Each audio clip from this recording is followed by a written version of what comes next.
ভাই প্রথমবারের মতন আজকে কখনো কিন্তু আমার কাছে এরকম সিচুয়েশন আসে নাই যে কাস্টমার বলছে আমার এই টাইমের ভিতরেই পার্সেল দিতে হবে। বাট আজকে হচ্ছে রবিবার দিন, আমি কাজে নামছি মাত্র ওই 3টার দিকে, 3টার আগে নামছি, যদিও 10-15 মিনিট সময় ছিল। হাজারীবাগের ওইখান থেকে অর্ডারটা ঢুকছে, ওইখান থেকে আসছি আজিমপুর বটতলা, এখন এখান থেকে পার্সেল নিয়ে যেতে হবে বনানী। এখন অলরেডি 3টার বেশি অলরেডি বাইজাই গেছে। আমারে বলছে যে 4টার ভিতরে হচ্ছে পার্সেল ওনার হাতে দিতে হবে, কেননা ওনার নাকি লাইভ শুট আছে এই কারণে। তো আমাকে প্রায় 10 কিলোমিটার মতন রাইড করতে হবে, আর দেখবো যে আমরা আজকে ওনার সময় অনুযায়ী 4টার ভিতরে কি আমরা পার্সেলটা ডেলিভারি করতে পারি কিনা। 179 টাকা ডেলিভারি চার্জ আসছে, যদিও 10 কিলোমিটার হচ্ছে একটু কম হালকা, বাট আমার এইখানে আসতে 15 মিনিটের মতন সময় লেগে গেছে, আমার যাইতে হবে তাড়াতাড়ি।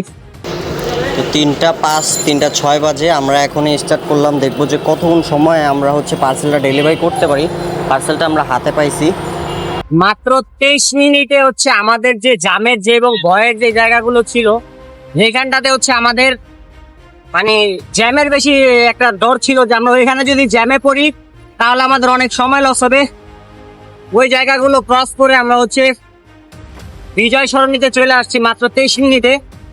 আর এখান থেকে আমার জ্যামের মধ্যে একটা জ্যামই পড়বে হয়তো বা, এটা হচ্ছে আপনার আমি জায়গাটার নাম জানি না, বীরুত্তম না কি একটা ওইদিকে।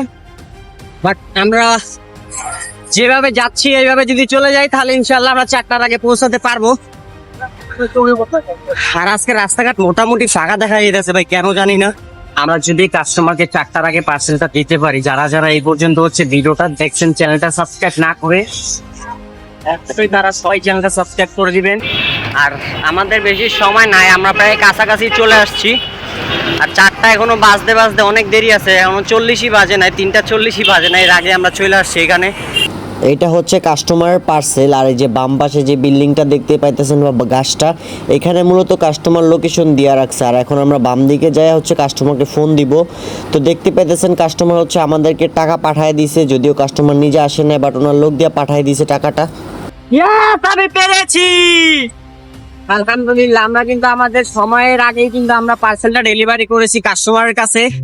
3টা বেজে 6 মিনিটে হচ্ছে কাস্টমার আমাদের হাতে পার্সেলটা দিছিল, আর 4টার ভিতরে পৌঁছা দিতে বলছে। আমাদের ডিস্টেন্স ছিল এখান থেকে প্রায় 10 কিলোমিটার, আর সেটা আমরা হচ্ছে 3টা 50-এর ভিতরেই কাস্টমার হাতে পৌঁছায় দিছি আলহামদুলিল্লাহ।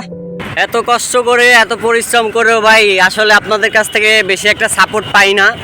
মাত্র 100%-এর ভিতরে 13% মানুষ যারা আছে আমার ভালোবাসার মানুষ, শুধুমাত্র তারাই লাইক কমেন্ট শেয়ার এবং সাবস্ক্রাইব করে থাকে ভিডিও দেখে।